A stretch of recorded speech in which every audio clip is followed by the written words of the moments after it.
Pili po yung assorted. Pili lang po. Sige, pili kayo, ma'am. Yes ma'am, bili lang po. Okay, ko Will.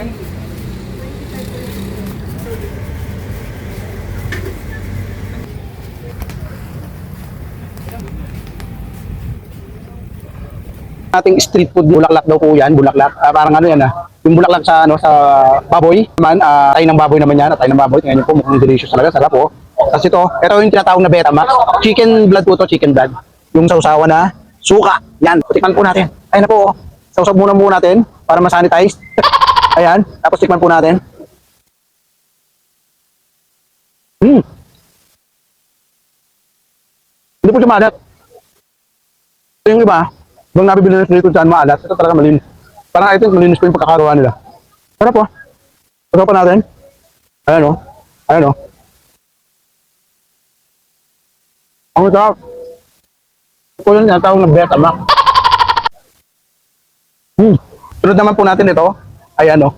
Patay ng baboy. So isaw-saulin natin. Ayan o. Isaw-saulin natin sa ano. Ayan o. Ito natin.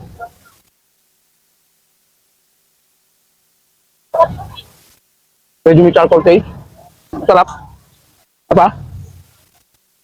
Ayan o. Isaw-saulin natin.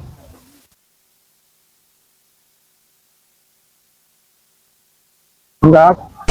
Parang medyo kami na konti. Parang mayroong konting ano siya. Parang arteries, yung mga ugat-ugat ng puso.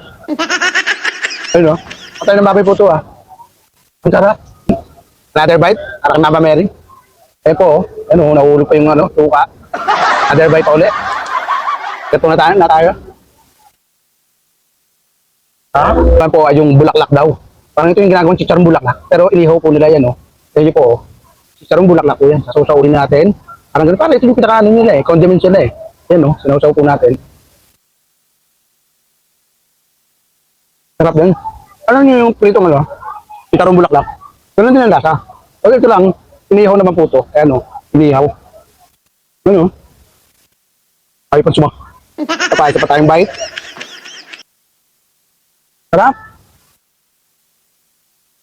May parang merong pipino yung condiments Ayan, ubusin na po natin. Actually, ano lang siya eksakto lang. Ayan ubusin na natin yung subo natin lahat.